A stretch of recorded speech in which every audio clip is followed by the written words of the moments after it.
We're on. Yeah, we're on. Who wants to start? There's four of us. There's four of us. How do we go? This is the first time. I'm very excited, guys. Let's introduce everybody. Yeah. I'll tell you what, I'll introduce myself. I'm Tex, or Flex with Tex. Flex with I Tex. changed my name to Flex with Tex to get a little more traction. Yeah. It's better than Andrew Davis PT. That's a boring name. I like them both. Yeah. Hey guys, I'm Liam with the flannelette shirt going on here that looks like a what do I usually say about this shirt? It looks like a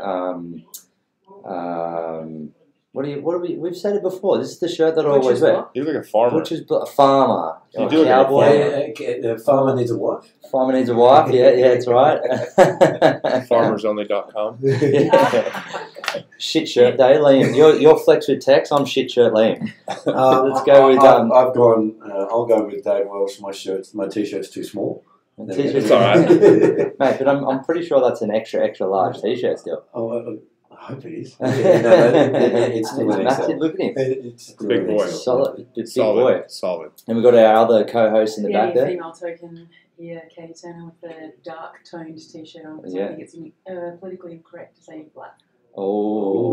Let's get to that point anyway. Oh, we're all wearing black. Yeah. We got three out of What four. about what I called Katie Legendette the other day? She's like, that's not politically correct. I'm like, what did you say? For that. I'll get in trouble for that. So, Legendette. Okay, so when I go to the bathroom, what bathroom do I use? Do I Exactly use right. Whichever you choose, my Yeah, friend. thank you. Were you That's a it. police officer or not?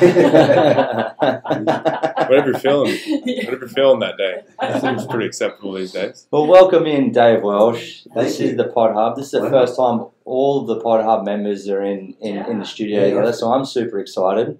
Me too. I'm stoked. Having a look at the caliber of people that you've already had on the show, I feel pretty flattered to sit alongside some of those names. Yeah. Well, I mean, I wanted to reach out mainly because I've heard a few times you're doing your lectures. Yeah. And you've been a PT for what, say, 15 years? Yeah, we're coming up on my 13th year. And I've never seen someone speak so passionately about more the customers. Like, we always talk about ourselves as PTs, like what we can do for our customers, but it's always, from your side, it's always about the customer. Yeah, listen, I don't know where I kind of do know where it stems from. I've been in the customer service industry all my life.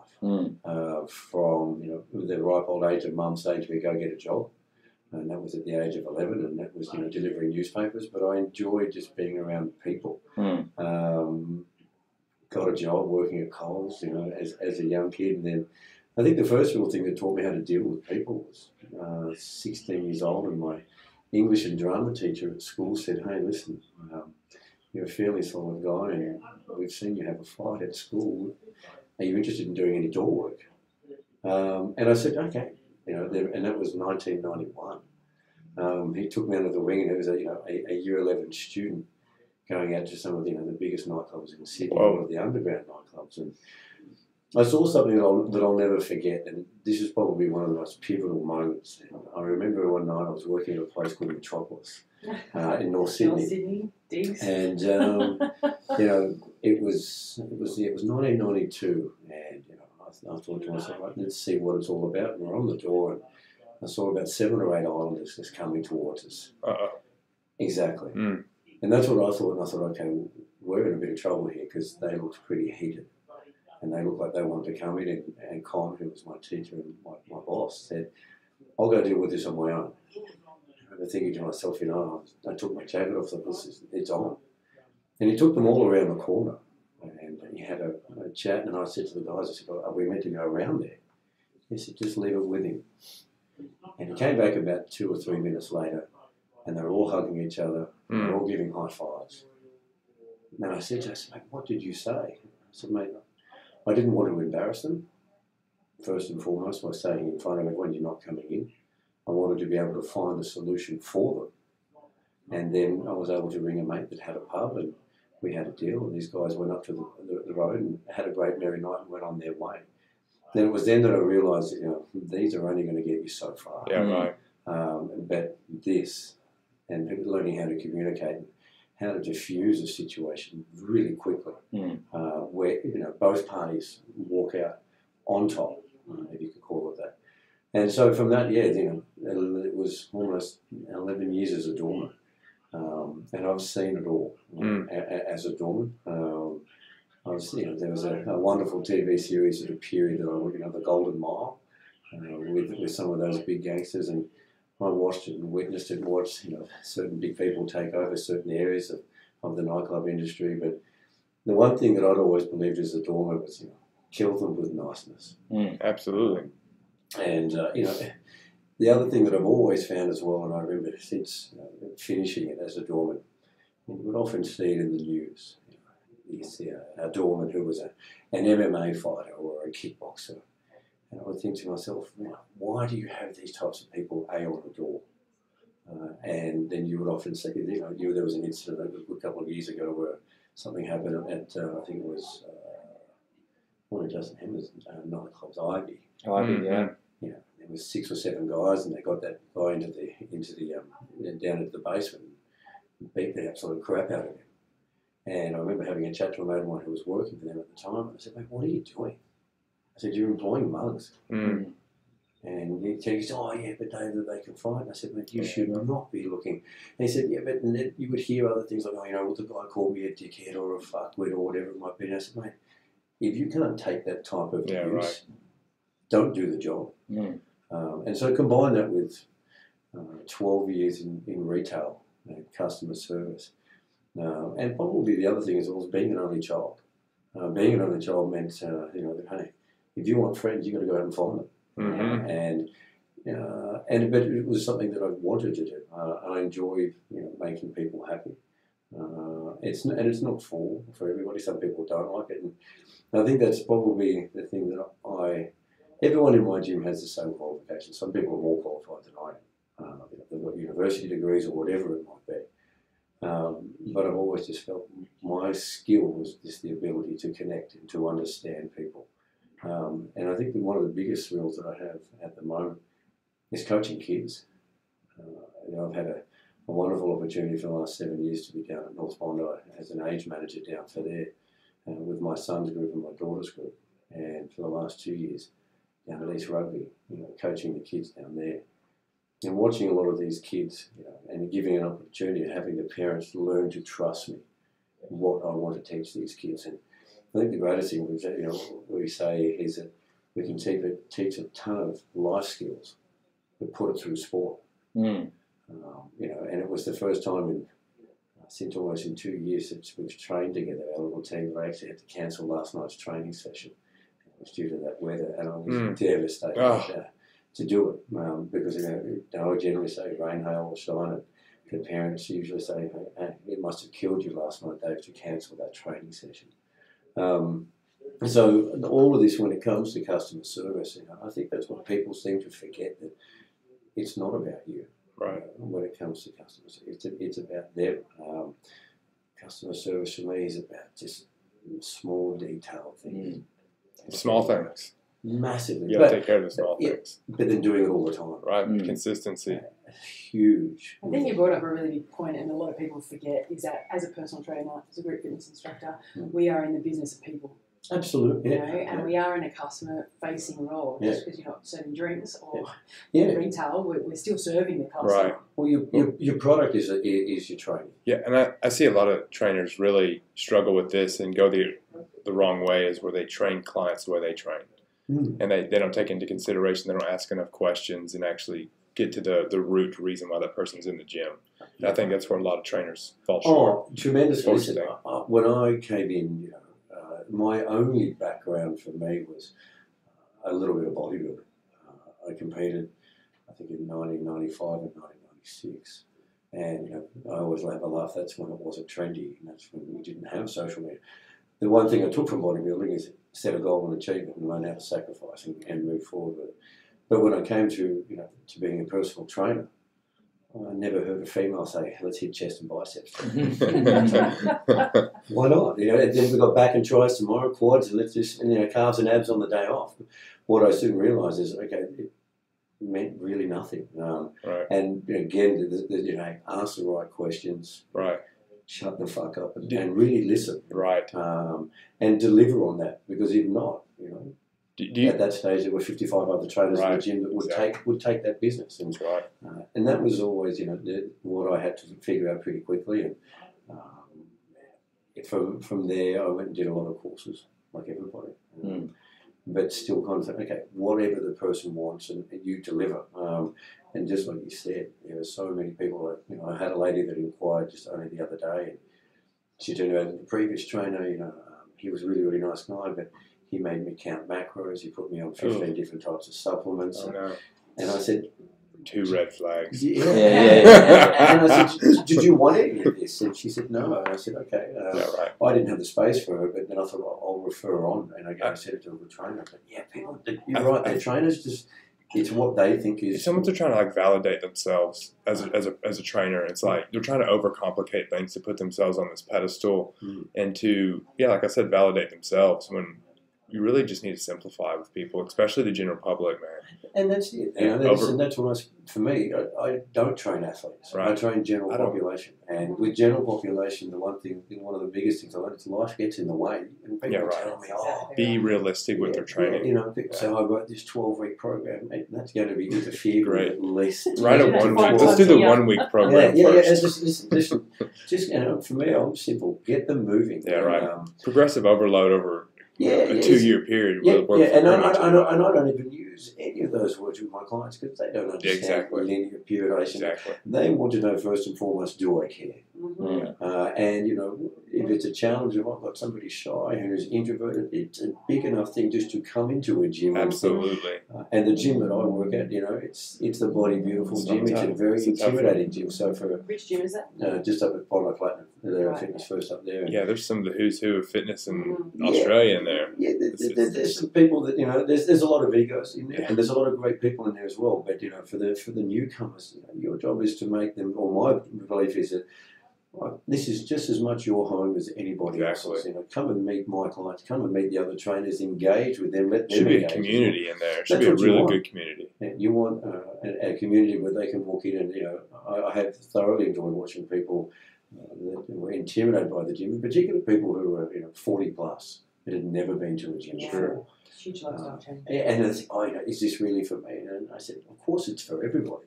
And then nothing is more satisfying when you start to see them. Hey, let's go into the main weights area. You want to go with it, and and I allow them to make those decisions for themselves, and it becomes a real trust thing. And I've been fortunate from it now that some of my clients. This Saturday, I'm going on a boat with one of my clients for his birthday, and it's him and 3 other couples, but they're all from Russia. But he just said, Dave, you're one of my closest friends, and I've been to bat mitzvahs, bar mitzvahs. I've had their kids work with me with work experience. Then money can't buy those things. So, and that sometimes goes on to what I would always like to say is that developed my reputation, and a reputation first doesn't come through your social media. Everybody seems to have this tendency to want to jump to it straight away, whereas your reputation, you've got to build it on the floor first.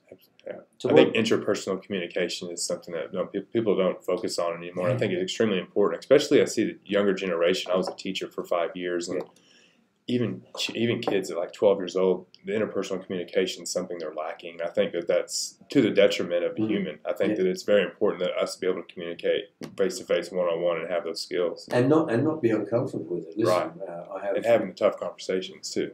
And not being afraid to, with them as well. It's something that I teach a lot, and what I have with our education course is not being afraid to go there.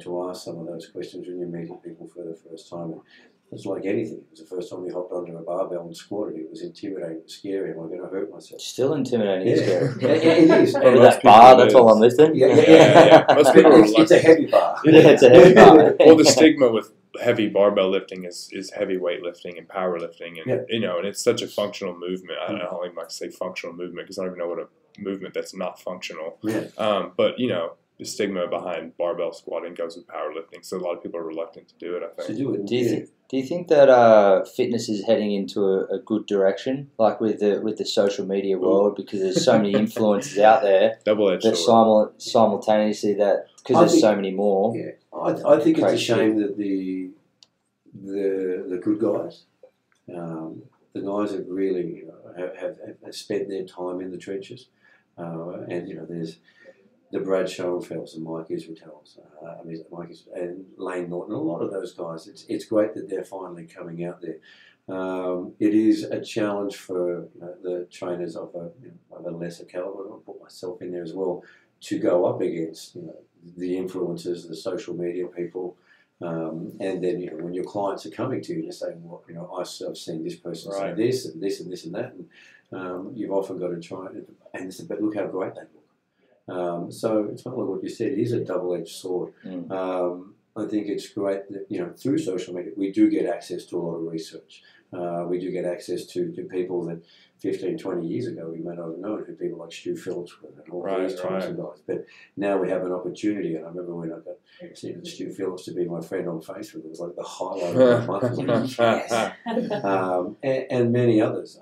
And that's kind of what we wanted to do, and we put Level Up together, was source who we believe to be some of the Australia's greatest ones, because Australia has an incredible amount of talent. Yeah. There is massive, and an incredible set of brains in them as well, that we could all learn from. But the challenge is sometimes, as well as the social media side, does dampen or cloud and make our job a little bit harder. I mean, listen, I don't. Full credit to these people that they're able to make a living. But you're right. But it's the non-authenticity or the unauthenticity that you're seeing out there. That's what's part of the problem, I think, with that. I think it's also missed a generational gap. Like for me, when I went through, we were given a mentor, we were given somebody to work under, we were given somebody to follow. It's automated now. Thank goodness for taking me on. Yeah. Now there's been this, hang on a minute, I've got social media, I don't need to know what you're saying. I can definitely, segment the market to where I want to fit. And the mentoring and the educational aspect is definitely lacking. Yeah, listen, I do really agree with that. I think, there is a definite gap.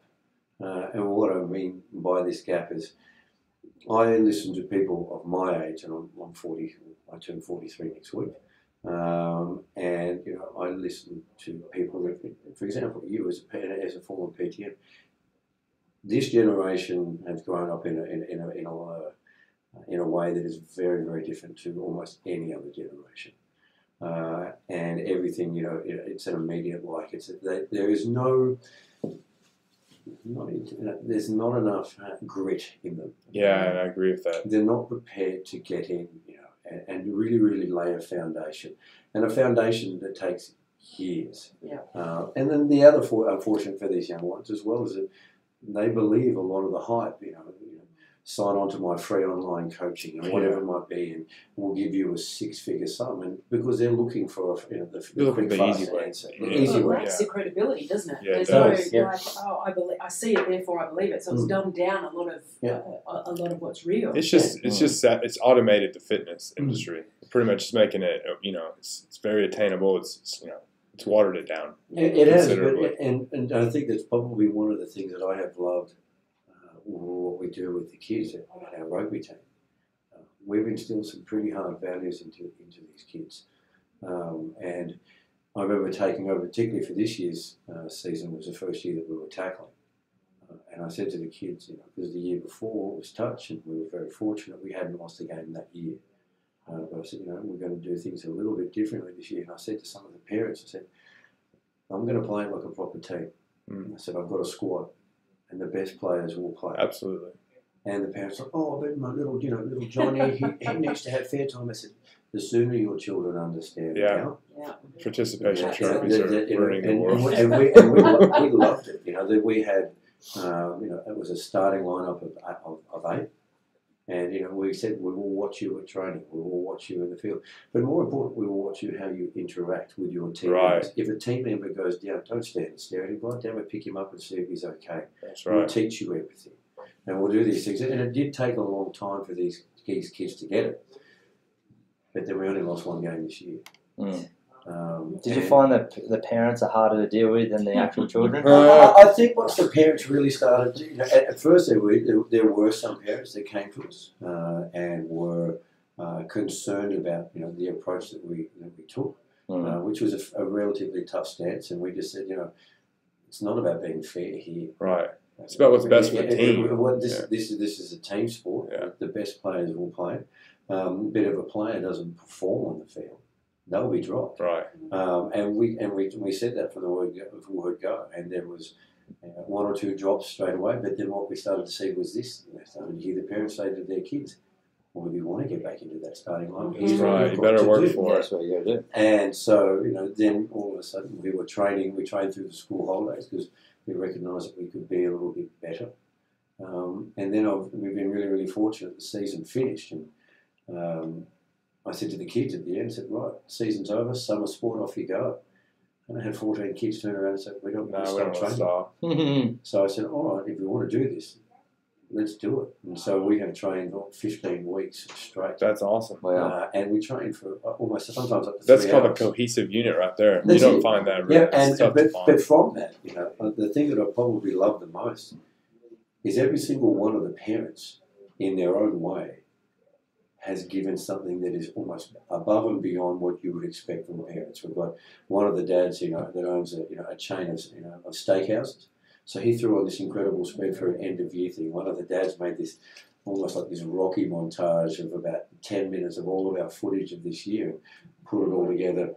We watch parents just go out above it, and we've got this great little community now, and everyone's already looking forward to what we do for next year. And we've since then, we've had 10 other kids from other clubs that have wanted to play with us, and so we've said the same thing to them again. I said, "Listen, we will cut this squad down," and I've emailed the club to let them know that this is how we're going to run it. I would encourage you to get a second coach because at the end of the day, I would like to see these kids still play. But this is how I run it, and I'm really fortunate. I've got another dad that believes in what I do, and so he takes care of the backs. I look after the forwards, and we run them but they have all responded so well to it. And what we're seeing now is. I think the best example is we had a young boy who was in our starting lineup for all of this year, and we brought in another boy that wanted to join our squad. And the young boy, we were told these two boys didn't get along well at school, and the mother had her concerns about these types of things. And we said, "Listen, leave it with us. We'll see. We'll make men out of these boys." And I saw this beautiful photo just the other day. These two arm in arm at the swimming camp. And there you go. I said, so I often say, if you want to have a drama, there will be drama. If not, these boys will sort it out amongst themselves, and they have, and they train, and they high five. I said, there you go. What did you do? What did you find that was the successful thing? Is it a formula there, or because it's hard for everyone to get along? I mean, that could be translatable to a company or to I think it's other teams. Not our company. Yeah. No, there we go. Pod Hub. I'm getting a tattoo. Just in case anyone thinks there's issues. And put your postcode down, the Pod Hub 202. Yeah. To answer that, you know what? The key, one of the real keys to our kids was for me was how to talk to each individual. And each individual has their own personality, and was trying to work out, great, how do I speak to this child? How do they respond to what I'm going to say? Some of them love, the pep talk. Others prefer a one-on-one talk, an arm, a hug, a shake, or even really, highlighting to these kids exactly what it is they did in the game. Some of our kids have individual nicknames that comes only from me to make them feel special. We gave them some very, very specific jobs, each of them to do, and we thank them for it.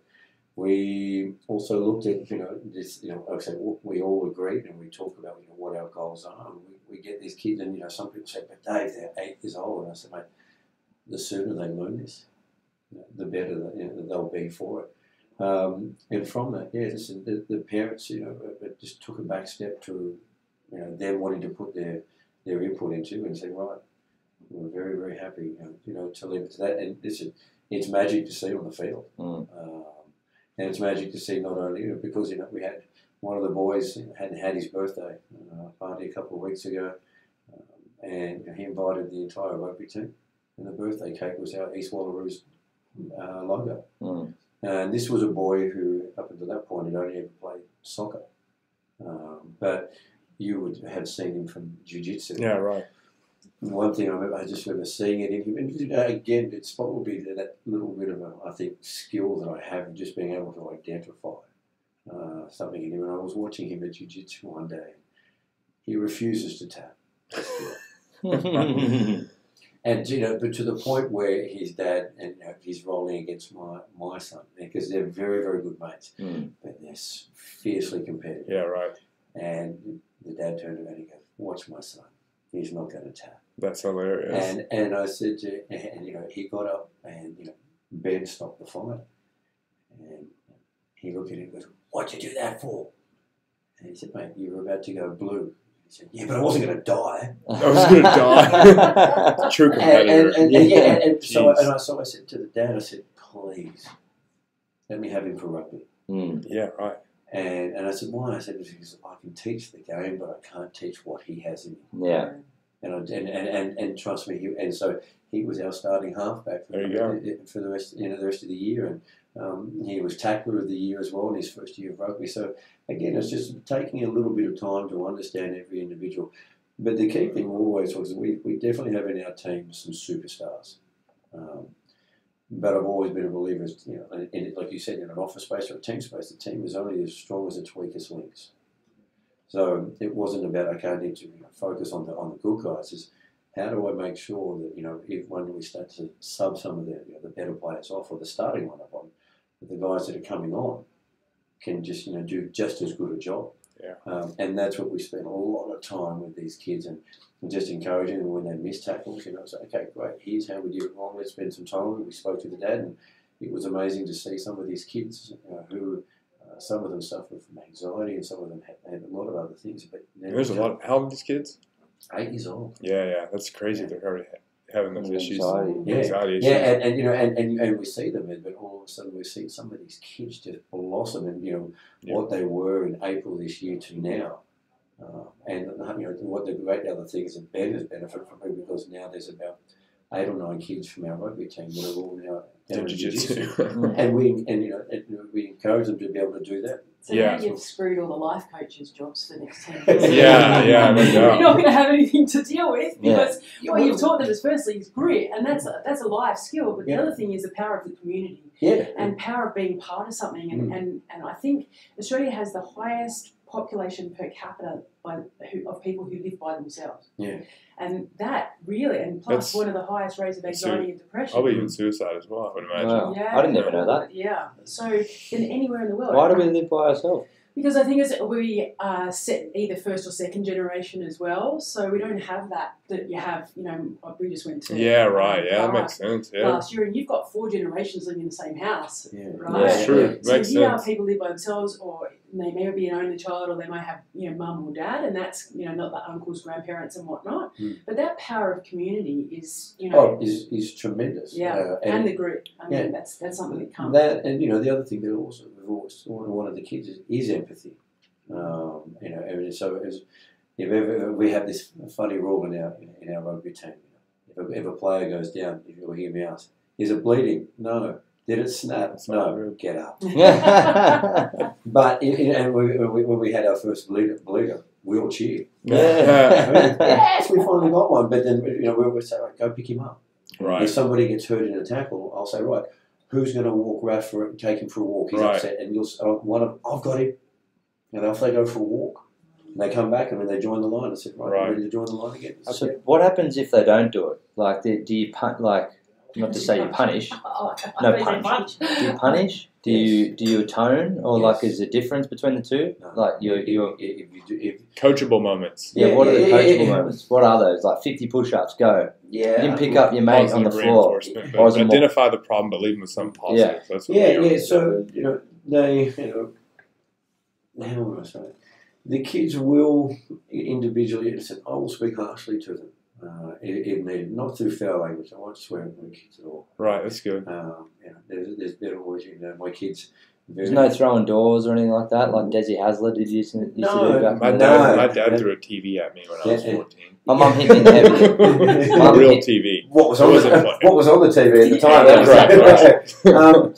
But for me, it often it will be tough luck, and particularly if I know it'll really mainly come more through effort. We have some boys who, I don't expect, they've had the parents, oh, but he's not as fast as this person, he's not as strong. But I said, I don't care for any of those. And the other reality is that we've never ever once talked about we must win. I don't care for those things. Right. We've been really fortunate, as I said, to have a very, very strong season. In some of our games, I think by half time we were up by maybe 10 or 11 tries. And the kids have come back at half time and said, have we scored? I said, I don't care. Our kids have also been taught they're not allowed to celebrate and act like a fool when they score tries. Be humble. Get back into the line. And then I always say that there's nothing more, deflating for the opposition when you sprint back to the line and you line back up and you sit there ready to go again. So the discipline in these kids is tremendous. Do you hold back if you're way up like that? Do you try to hold back and not score? No. Okay, good, because I'm such a fan of that, because you're doing the opponent a disservice if you hold back. Yeah, no. You should keep going, and show them. The parents will laugh at me sometimes because front it up. Because this was my last year that I'm on the field with them. Next year I come off, and this is why we've continued to train so we can teach these kids now what the role is of each individual person who needs to be communicating, who needs to talk as well on the field. But I would literally walk behind the kids and I'm asking them the question, who's going to make that first tackle? Yeah, right. Who is going to get up there and give me... Take the initiative. Yeah, but I said, but on the same token, do not come out of the line. Right. Move as a line, talk to each other, get up there. And I said, once you get up there, who's going to get up to make it again? And you see them and they thrive on it. Yeah, right. But, there have been many incidents where I've, my own son has literally copped an absolute mouthful from me because I've said to him, I've told him when we've gone down to the breakdown and there's a ruck area, and I said to him, clear that out. He's picked up the ball and I said, what are you doing? I don't want you to be a hero. Your job was to clear the person out, not to pick up the ball. Mm. And I've sat him out. I've sat out some of our best players that are supposed to sit on the sideline. And I said, you can sit over there. And they'll get them to come back and I said, tell me what you did wrong. And tell me and tell me how it affected the team. Mm. And once they can give you those answers right, I said, you ready to make it up? I said, yep, right, get back in there. And we move on. I don't hold on to the grudges. And you'll see those boys and they'll make the effort. Then I'll go up to them at the end and say, that was awesome. Yeah, right. You legend. Give me a fist pump. Or in most cases, give me a hug. One of the best things I ever remember seeing was one of our kids this year who got absolutely smashed.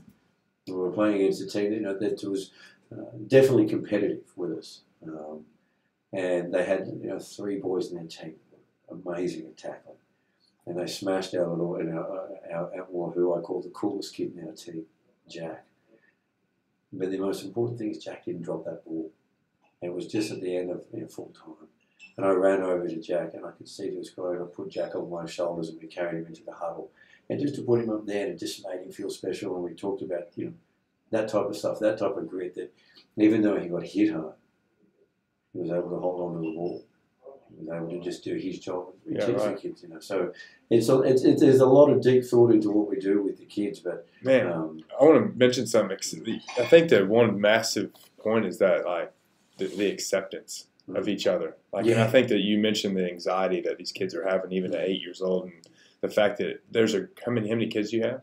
We've currently got now 24 training with us. Oh, wow. From different areas. But and to touch on that, is what's amazing is that my wife is Jewish, so therefore my kids are. So we always have this laugh that my kids are probably the first ever Tongan blended Jew. That's what my in-laws are Jewish here, North Bondi. Right, yeah. But one of the greatest things I've heard some of the parents say is, Dave, I didn't really know many people from the Jewish community. I didn't know people. So we've got kids from Cranbrook, we've got kids from Scots, we've got kids from Bellevue Hill, Rose Bay, Double Bay, Paddington.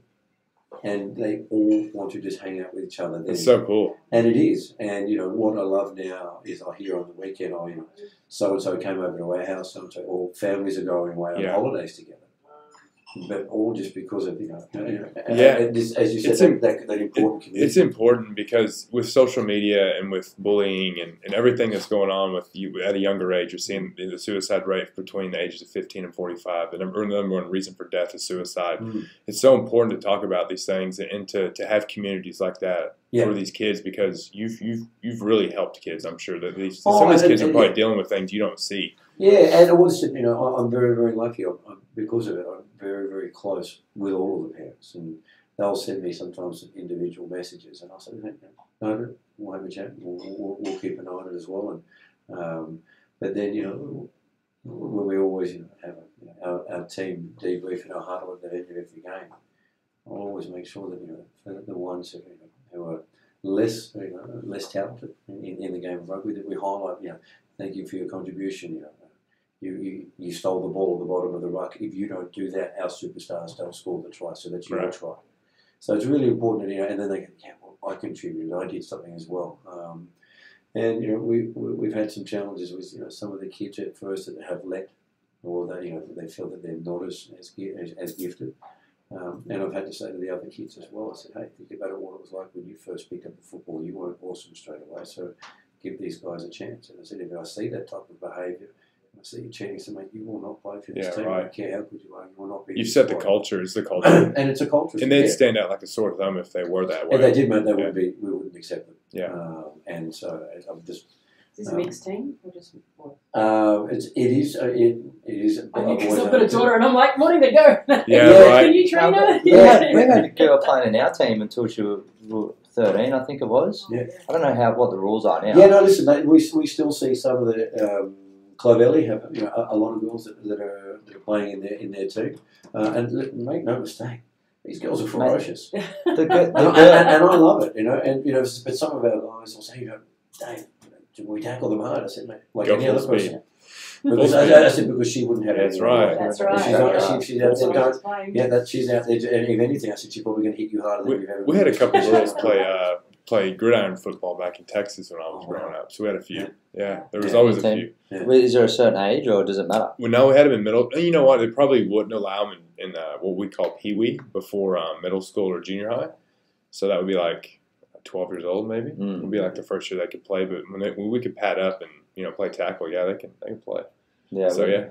No one wanted to tackle the girl that played for us. She was the biggest one in our team. Better. She was our front rower in rugby league. No one wanted to tackle her. As long as she wasn't hooker, literally. No, but you touched on something before about individualised coaching, and I don't know if you were aware of. Alex Ferguson did this. I know you're doing it under 8s, but Sir Alex Ferguson, who coached or managed Manchester United through David Beckham, Ronaldo, all these famous soccer players, he was quoted saying the same things. He would treat each and individual person as an individual person. He would never coach anyone the same. He'd go up to Ronaldo. He might figure out that he would want, he thrives upon what you were saying before. Positivity, where other person like you weak see you into, you get up there and you miss that tackle, whatever it is, and he'll respond differently. And it's just listen, my kids even know, I have what I refer to as my 7 closest mates, and they know who it is by the way I answer the phone. Every single one of them has their own individual greeting. And I said, that because of those 7 mates, they're all called Uncle. It's Uncle Adam. Uncle Jason's on the phone. And again, it's just making them feel special, and making them. And it's the same as me being a PT. As a PT, I still average about 60 sessions a week at the moment, and to be able to get through that. 60 sessions, mate. Mate. Hours and 45s, some energy right there. But you probably love it, though. It's probably not work for you, mate. You probably absolutely enjoy going showing up every day. But I can't just go to every single person and I go, okay, great. Good morning, good morning, good morning. Everybody has an individual thing. Everybody responds in their own way, and then great, cool. Does my tone of voice drop? Does it go up?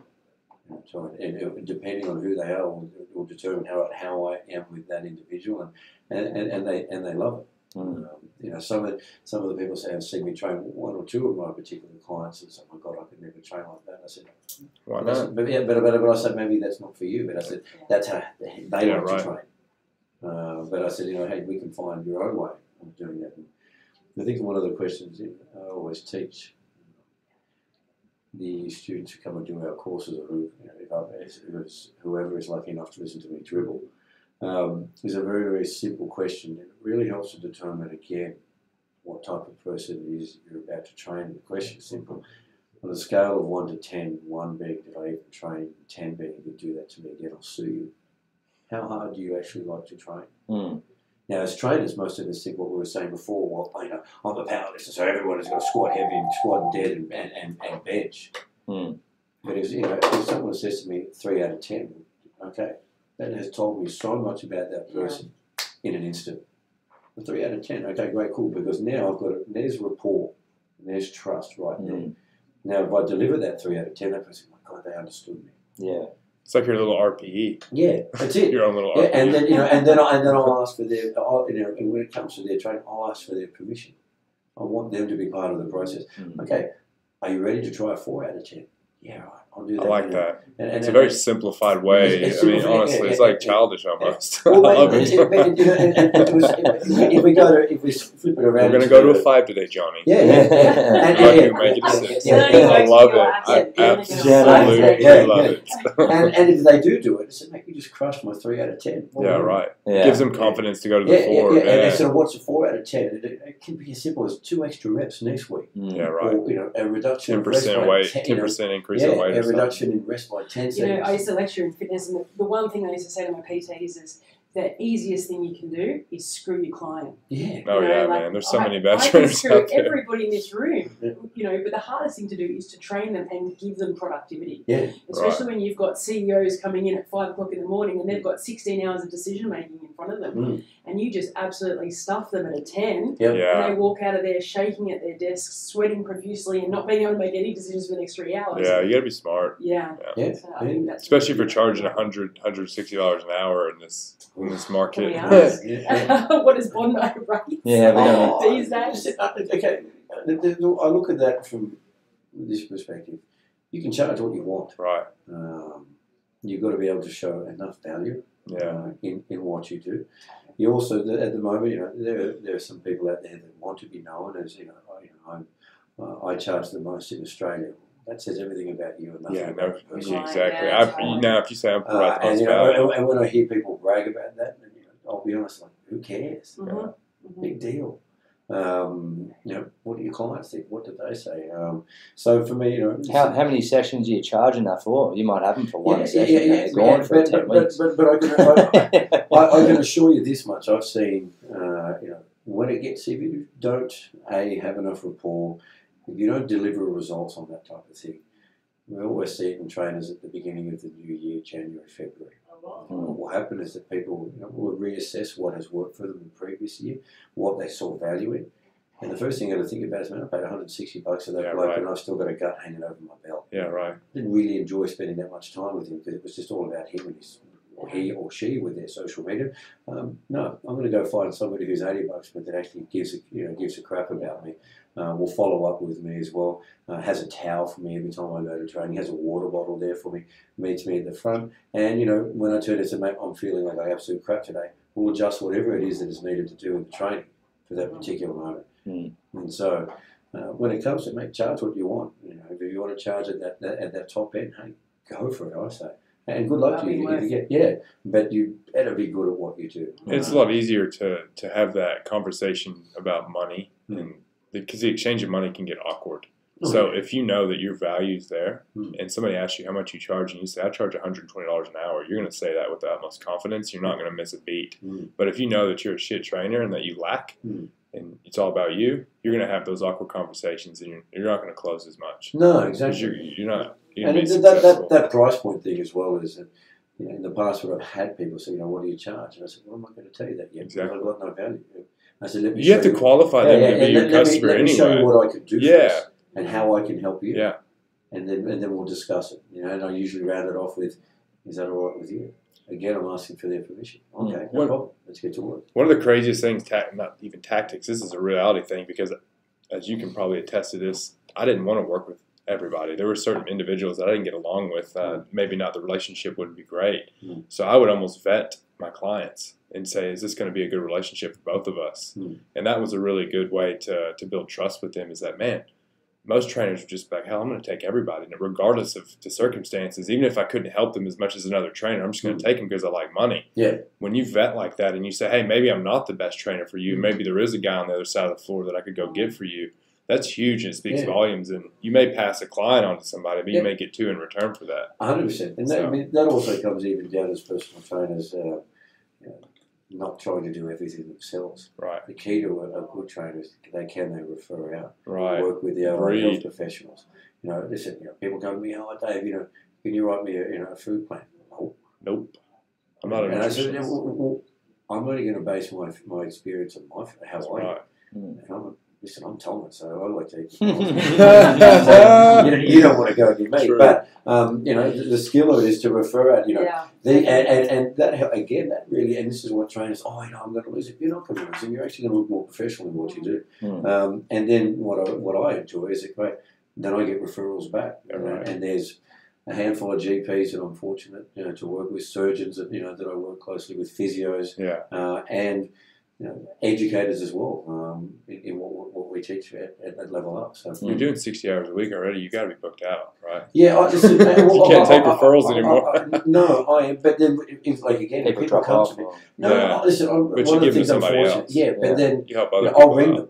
Right, tell me about yourself. What type, Yeah, what right. type of You training vet for have you done? somebody I else. said, okay, listen. There's a handful of. It's the same with. Listen, I work with about You 3 know or the 4 trainers, you know. dietitians. Mm. But I know each of them as well is very similar to certain styles of personal trainers. So when I think about my clients, I think, okay, who do I think is nicely matched? Who's a more caring dietitian? Who's a more blunt dietitian? So you're the actual PTM over there, huh? Yeah. There is a PTM over there. Adriana left. Adriana left. She's left, and we've got a big boy called Mark. Mark. Mark Cronulla. Oh, from Cronulla. Mark the tattoos. Yeah, Mark's over there. So he was my trainer. Right. So George Street. so he's just joined us only about 2 weeks ago, mate. And he's got a big job ahead of him. Yeah, it's just big shoes to fill with Adriana. And it's a big club. 8,000 members. I think we're sitting at around about 16,000 swipes coming in. That's insane. George Street was only like 8,000. Yeah. Man, I was Market Street. I was PTM Market Street. That was big. That was small as well. 6,000. Mark will do good. Mark's a big boy. He's a bouncer. He's also a bouncer at the tracks, I think. Right. Yeah. No. So listen, he's got a big job ahead of him, and I think the thing that was really pleasing for him to hear, because there was always a little bit of a stigma around Bondi Platinum. But when he came in here, he said, "Mate, this is not what I was expecting." I said, "What did you expect?" And he said, "Mate, I was expecting big egos and stuff like that." I said, "No, not in here." Mm. And we're very, very fortunate. The trainers that we have, they're call them the senior trainers in our gym. I'm lucky enough to be, I guess, one of them. But we support each other. None of us want to see anybody fail. Sure. None of us also want to see people do anything dangerous. And we would always try to give feedback. If we saw somebody that we didn't think was really right for the club, and not because we felt threatened by them, it's just we didn't want to see them fail. Right. And a lot of the other the trainers in our gym have gone off to open up food companies or whatever it might be. And we love it. And then we refer out to it, but that's what we want. So we try and the same type of thing, I guess, what we've That's good. done with the football, is we do the same here. We want to see everybody succeed. You take that initiative as a lead trainer, and that's one thing I think the city clubs that we lacked. And it's not to call out any of my trainers where I was, but we didn't. The older trainers didn't really care. They didn't, and they were just doing their own thing, and that's fine. They're running their own business, they're doing their own thing. The city gym's a little bit different than Bondi, I think. 100%. So I think there's different why do you dynamic think that is? there. I found the same Different thing. dynamic. They're separate businesses. He's treated as separate businesses. I don't know. I guess. I often look at one of the things that is obviously getting to the members of let's call it Bond Street, George Street, and Market Street. Mm. You got to look at who's coming into the gym first. Exactly. Yeah. And when you're looking, particularly around Bond and George Street, what have you got? High flying executives, cutthroat people. Yeah, in and right. out. So they're in and out. So the trainers adapt to what's kind of coming in. They're more cutthroat. Yeah, so as they're talking to their clients and they're listening about their businesses, okay, that's the way I've got to be. Yeah, right. So in our gym, we have a bit of both because obviously, we have. As you mentioned before, at 5:30 in the morning, we've got an argument. We have some of the biggest real estate agents and CEOs coming in here in the morning, but it's still enough of the suburban feel because we have a lot of the mums that come in with the creation. So it does give us a little bit more of a well-rounded membership base that allows the trainers to probably adjust to that. I know, when people have come over from other gyms into our gym, that's one of the first things. Man, the PT culture here is Whereas in Bond Street, it's far more cutthroat, and the people that are at the top, and there's some great trainers, in Bond Street. There's great trainers at George Street, Nick Tate, and some of those guys as well. But they're in it for themselves, and there's nothing wrong with that. Nick, I would say this: Nick is probably the one that would be the most. Oh, yeah, he does. I think he does do a little bit of help. If somebody he does, but when they're so busy and they're so focused, and listen, I went to school with Nick, and so Nick's a great guy, man. He's one of my favorites. So, I'm just going to get our next guest. You guys carry on. I'm going to get the next one. I'll wrap it up. We've got Justin Tamsey next, so another awesome guest. Oh, well, stay put. I'm leaving awkwardly in the back. Level Up and why it started and how can our viewers and guests find you, because further education in a non-university field for personal trainers is where it's at. And listen, ongoing education is really the key to long-term success for personal trainers. The thing that had always been a concern to me, as we talked about with the gym culture, was it was just a very, very fast dropout rate of personal trainers. Come in, come out, and it was upsetting to see. I was really, really fortunate. I think it was 2014 when Fitness First did their rebranding, and it was a rebranding, and they said, "Listen, we're going to have a PT summit," and they said, "Listen, Dave, can you be the keynote speaker?" And from that, I was flattered and I was honoured, and I thought I could do something better. The very next day, I was at a Sports Dietitians Association course, and I went, education. And I had a look at the time, and there was always, rehab, strength, but I went, okay, how do I do this and do it better? So I took 6 months and I interviewed almost 150 trainers, and I went around Sydney. I wanted data. And from that, I remember, there was about 10 or 12 subjects that people felt was really, really lacking. And I sat down with Mick Unico, who you guys had on the show, and I said to Coons, I said, I've got an idea for this, and I showed him all the presenters, and he went, dude, do you know how difficult that's going to be? And if I've always appreciated one thing, if you tell me I can't do it, watch me do it. So, and again, it was just about, customer service, business development, pre and postnatal, anaerobic and aerobic training, working with allied health professionals in rehab, nutrition, pre and postnatal, and all these types of stuff. And we put it out there to to everybody, and we realised that even Fitness Australia said, mate, we've never seen a course like this. Because they're too busy putting out all kinds of stuff.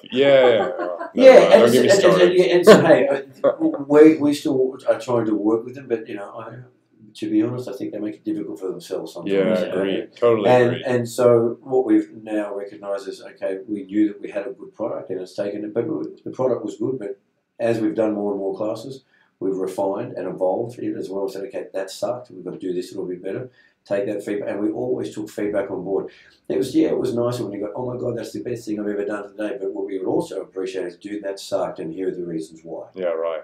We went, okay, great, because that's where we grow. And now since then, Dave Driscoll, who's my partner in this, we've said, right, what are the big courses? Where do we see? So we're now working very, very closely. I can't say who it is, but there was a textbook that's recently come out about mental health interventions in training. And it's the first textbook that was actually written. It's written by an Australian guy. And we approached this person and we said, we want to create a course. And we want trainers to understand what their scope is. We want trainers to understand where the allied health professionals are. So we've always looked at it now. Level Up has looked at it and said, what are the big ones? What are trainers facing every day? I don't care about listen, squat, deadlift, and bench. Yeah, right. There's 100 out there. Yeah, but trainers are now keeping people, and they're filling out their pre-activity questionnaires, and you see, oh my gosh, this guy's taking this med, and their moves like this. How do I train them? Do I smash them? Do I not? Yeah, right. So we approached this particular doctor, and he said, great. So we're in the middle of now creating this. The bodybuilding certification program was something very important to us, and the main reason is because there are so many hidden red flags in that area. And Dave Welsh does a comp, and then all of a sudden Dave Welsh thinks he's a physique coach. Dude. So again, we wanted to take on something really large like that, and we've got an eating disorder course coming up. So the whole idea for us is, you know what? Man, if you need some help with the eating disorder, I had one for 5 years. If you need somebody to interview, really, I had a really bad one. I'm happy. I'd love to. But for us, it was about saying, okay, great. What do general population trainers face on a daily basis? Right, let's educate you. Let's teach you the skills that sit you in your lane. Here are the allied health professionals that you'll work with. And from that, you become a better trainer at what you do. And the end goal was, there's so many of us out there, personal trainers. And it does annoy me sometimes when, doctors, physios, and all these people laugh at us. We're the most frequent allied health professional in Australia. You don't go to see your doctor 4 times a week because you wouldn't want to. You don't want to see your dentist 3 times a week. You want to see your personal trainer 4 times a week. So the impact that we have is far superior because we're seeing you people on a regular basis. But from that, we have a huge responsibility, which means knowing, okay, what advice to give or who to refer out to. So that's... I think, and that's the one thing when I was seeing students coming through was, who do you want to train? Well, 80% of personal trainers train general population. Yeah. These students coming through, I do CrossFit. I want to train people to do CrossFit. I said, well, how many people actually train with a trainer to do CrossFit outside of the group? Yeah. How many athletes walk into a gym looking for a PT? Without you having those foundation skills. What if that athlete comes in one day with their resting heart rate 6 beats above their normal resting heart rate? Yeah. Do you know how to deal with general population before you start dealing with athletes or CrossFit? Yeah, exactly. And this is, fantastic. Great innovation. Well done. But, and finishing, we've been fortunate as well as what we do love is we start to see the students and attendants, of course, they'll go spend some time with Aaron Zimmerman, one of our guys now, who's the high performance manager at the West Tigers. We've got Amir Fazeli, who's our strength coach, who's a former world record in the IPF. And again, even that was really important to us. IPF, which meant that we knew that they're rigorously drug tested, and that was the integrity around that for us was super, super important. Nothing against anything of the other federations, but again, we just said, okay, we wanted to hold ourselves to a slightly higher standard. Yeah, it'd be nice to have an organization that. Having to endorse seasons. Exactly. So that's what we're about. We're looking forward to 2019 because we've got a tremendous amount of workshops to finally roll out, and the eventual goal for me is that I know that I can't be a PT forever, and I know I can't slog it out 67, and I don't want to because it takes away from family time as well. So thank you so much for your time. That was awesome. I really enjoyed that. Thank you so much. I really, really enjoyed it. We know you're busy and taking an hour or two. I've got a 5:45. Look at you. Awesome, mate. You jump on the train and make it. Yeah, I know there's a 5:24 train. So. There you go, man. Jump on here, man. Stop it there. Thank you so much for your time, Dave. Thanks, Dave. Stop stream.